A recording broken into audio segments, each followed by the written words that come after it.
Hey, thank you for tuning in to this week's video where I'm going to cover the introduction to CNC machines. I'm Mike. I run the That Wooden Flag channel. If you're new to my channel, please hit that subscribe button. I always read my comments, and I look forward to hearing what anybody has to say, comment, or any questions that I could field. So let's get to it. So today's video introduction to CNC machines is more geared towards somebody that may be interested in getting into the CNC world, but they're not quite sure what it is. So disclaimer, this video is pretty much covering what a CNC machine is and some things that you need to know before spending the money on one. So what is a CNC machine? So a CNC machine, so for starters, CNC stands for computer numerical control. And essentially what it is it's a machine that runs either a router, like a trim router, or a spindle, that is controlled by human assistance, or without human assistance, we say, but essentially you need to know that there is a computer involved in the process, and the human intervention is essentially used for setting up the computer side of what you want your CNC machine to do. All right, so it does things like cutting, drilling, making shapes. Some people use them to do 3D carving, but again, you have to tell the computer what it needs to do. All right. Once you get that programmed in, your CNC machine can be used for lots of stuff. Examples, I make a lot of flags. I have made grips for guns. I've made 3D flags that look like they're blowing in the wind. I've made things from files I've gotten off of Etsy for 3D, like crocodiles swimming in the water. You can see the ripples. So there's lots of different things you can do. All right. Some CNC machines can cut through metal. Some cannot. So you really didn't know what you're getting into and how much money to spend, right? I use a Onefinity CNC machine, which I purchased back in 2020 or 2019. The price of that machine is now a lot more than it was. Reason being is they have made improvements to their machine, but overall the one that I have has a 32-inch square cutting area. Cost me about $2,300 to purchase.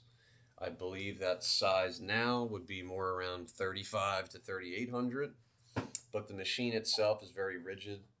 It can cut through aluminum, but for the most part I use it for wood primarily. Again, as you get into your more expensive model CNCs that are no longer considered hobby machines, they can do a lot more. So, step-by-step guide, right? So, number one, familiarize yourself with the CNC machine software. Okay, so you got to use a software which is CAD driven, which is used to design what you want your machine to do. Some people use software like AutoCAD or Fusion's 360. I use Easel a lot if you've seen my channel in some recent videos or past videos. I also use Aspire. There's also software if you're going to be using a laser, which some people can use Metric software for that if you have the add-on, or I use Lightburn, right? So all those type programs would be considered CAD software. All right. And then you've got to convert the design that you're doing into G code, right? So G code is essentially setting up a GPS map coordinate for your machine to understand what it needs to do. Does it need to move 3 inches to the left 4 inches up and then go into the wood a half of an inch, your machine's not going to know to do that unless you tell it to, right? So there's a lot of things that you need to master in this side of it.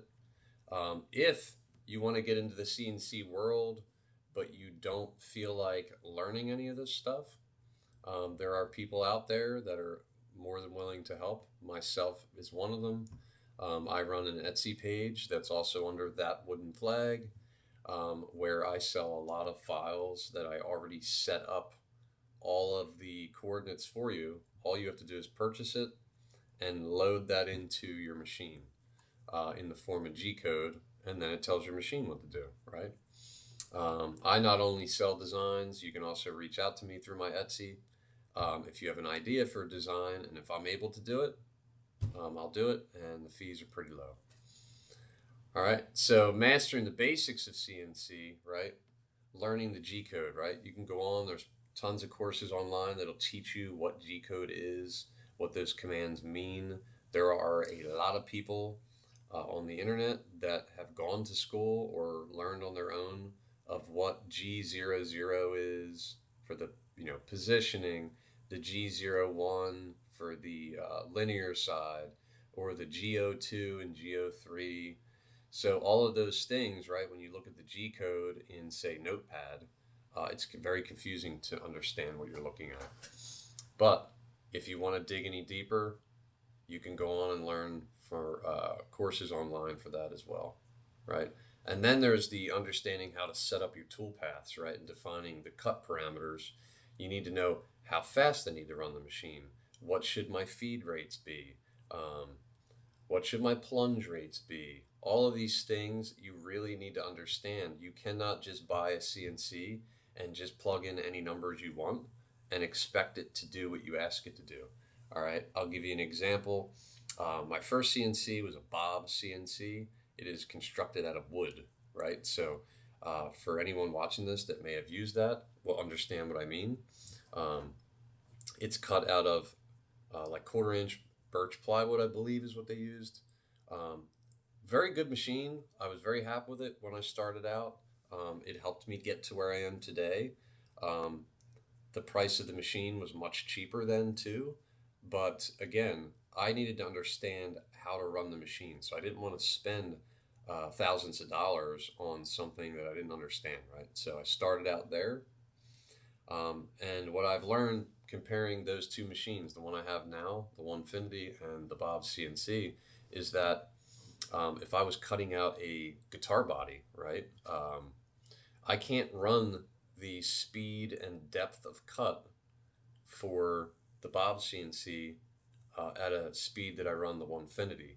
The Onefinity is a lot more, it's stronger, and I can cut deeper at a faster rate than I can with the Bob CNC. The Bob CNC, I have to run it slower because if I don't, and I go over the speed limit, we'll say, right? Speed limit's 35 and you're doing 60, the cop is most likely going to pull you over and give you a ticket, right? So the Bob CNC runs on V wheels and like rubber belts that you would see on like a car.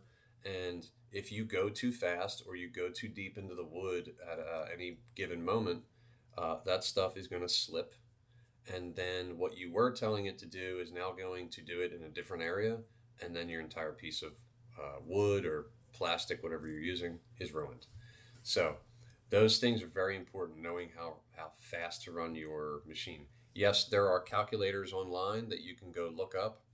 But from what I've seen, a lot of those are not very accurate. So some of your places you'll buy bits from will tell you that their recommended feed rates are this, and I like to run them a little bit more conservative. So if they say, you can cut an inch down in the wood at once, I'm not going to cut it an inch. I'm going to cut at a much smaller depth, and it saves the bit too. But all these things are very important to understand, and some of them you'll learn through trial and error as you use your machine. You may learn that, hey, I can run it a little bit faster, or I need to run it slower. So if you do purchase one and you feel discouraged because something was ruined, it's okay. Start over, do it again, try it at a different speed. And what do you need to know, right? So prepare your materials. How do you do that, right? So you need to make sure you get the right material for your project. Um, if you want to cut a sign that is 12 inches by 12 inches, and you go in and do your design in the computer at 11 inches, and you load in a piece of wood that is 10 inches, it's not going to come out right. It's going to be wrong. So you need to make sure you get the correct material size and you're picking the right bits that you're going to use for that. You also need to know how to set up the machine, right? How do I turn it on? Um, Homing it, super important. When you first turn on your CNC machine, you want to make sure you home the machine. What homing means is you hit a button, depending on the software you're using. Mine has a little button that looks like a house. I click it, and the machine automatically goes back to its starting location. That is called homing. And what it's actually doing is, if you think it's just going to home for no reason and that's just where it needs to start, you're partially right. It does. But you're also telling the computer that now I am located at home, which is 0 and 0. So you have two axes, depending on your machine, but your X axis is now at 0 and your Y is now at 0. If you need to understand that, you can look at some of my other videos I've posted. But essentially, the X moves side to side and the Y moves up and down, or not up and down, but forwards and backwards. And if you're telling your machine at home that it's at 0 for both locations, now it knows when you're telling it that you need to cut 5 inches to the right, that it is starting at that spot and cutting 5 inches to the right. So a lot of that makes a lot of sense, and it needs to happen for it to work correctly. Um, Tools, inserting your bits into the machine's spindle, right? You may be using a spindle, you may be using a router. Either way, they both have the same concepts of how you load it in there and how you zero. So there's a lot of things you need to do. And then securing your workpiece, you need to know where to put it. So yes, if you homed your machine to 0 and 0 and you put your workpiece at, let's say, the middle of your machine, you're going to need to move your machine over to what would be 0 and 0 on the workpiece. That's how it knows, right? So there's a lot of human intervention there. And then you've got to load the G code in that you just made, right? So some of them you can load them through the computer. Some of them have to use a USB drive. But you need to understand how to get that in there. So again, a lot of human intervention. So if you remember at the beginning of the slide, it said that there wasn't a lot of human intervention for the CNC. Well, there is, right? But to get to the point of hitting start on a CNC machine, it is all human intervention, right? So that's why I want you to know that if you're looking into getting one, you have to know what you're getting into. There is a lot of things you need to learn. And then running a dry run, right? I tell people that sometimes message me, I'll say, okay, if you're not sure, don't tell your drill bit that it's touching the wood yet. Leave it up 3 inches and tell it to start. This way you're not ruining a workpiece and you can watch how the machine runs. If it looks like it's running correctly, do it. Sometimes I'll even take a piece of scrap plywood if I'm doing a project for somebody that they need mass produced. I'll cut one on a piece of plywood first and see how it comes out, and then I'll show it to them. And if everybody agrees it's spot on, then I know that I can load in the correct piece of wood. Maybe it's maple, walnut, whatever the case may be. But you obviously don't want to ruin a piece of black walnut because it's expensive, right? So running a dry run is super important. Again, a lot of human intervention at that point, right? And then when you're starting the machine process, right? You obviously you got to start the program. You got to make sure and watch it. Some people will run. I'll see people post online. I was doing this 3D cut, and it was a 20-hour cut, and it was ruined at the 19th hour. Well, they weren't watching it either. I know it's hard to sit and stare at it for 19 hours, but they walked away from their machine and didn't keep an eye on what it was doing. So it's very important when you're machining that you're also monitoring the machine closely to make sure it's running correctly. Because if it's not, you have the ability to pause it, right? Kind of hopefully make some corrections. and then restart it. And then the speed and feed rates, right? So some machines allow you to adjust speed rates while it's cutting. I know I could do that with the bobs. I cannot do it with my current machine, but I've gotten to a point where I understand my speed rates, so I run them pretty efficiently. And then obviously, if you're running a spindle, you need to make sure that you have the proper cooling and lubrication to extend the cut time of your machine, right? And then inspecting and maintaining the machine. I personally, I don't do much with mine except vacuum off the area and make sure that all the sawdust is off of it. Um, the every CNC is different as far as maintenance. They'll give you their recommendations. I've had my machine for a little over 4 years, and I think I have lubricated the moving parts twice, um, and not because I felt it needed to. I just was bored and decided, let me just go clean the shop today, and get this thing back to good. But it is very important, this last piece, checking for loose components. Um, you know, take the extra second to take your Allen wrench or, whatever, if it's bolted, to just make sure that they're snug, especially if you're going to be doing a big project. Taking an extra 5 to 10 seconds to check to make sure everything is tight before you start running it, super important, and you'll save a lot of time and money. All right. That is, in a nutshell, a lot of information for you to keep in mind if you're looking to get into the CNC world. It is a lot more than just buying a machine and hitting start. I say that because I see a lot of people in comments online saying to people in CNC groups, "Oh, well, it must be nice to just hit a start button and it's done." That is not how it runs. You cannot just go to a store, buy a CNC machine if you're new, and bring it home and set it up and just hit start. There is a lot of process behind the scenes to get to that point. Um, and even now, a few years into this world of CNC, I still don't just hit the start button, right? I spend a lot of time making sure that my tool paths are right and the artwork is correct. And is the program going to cut in an efficient way? Are my clamps going to be in the way? So there's a lot of prep work behind the scenes to get to that point. But I will tell you, from my own personal opinion, if you're looking to get into CNC and you're not quite sure what machine to buy, the Onefinity machine, who is not sponsoring this video, I just speak off my own experience, is an amazing machine.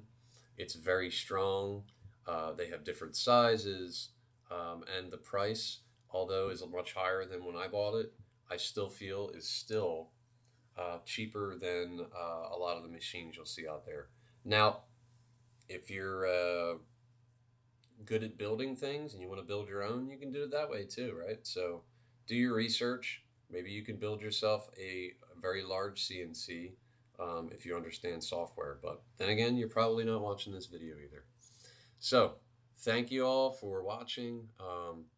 If you haven't yet, please subscribe to my channel. It goes a long way. It helps me. And yeah, leave a comment. I would love to post more videos based off what you guys want to see. All right. Have a great day.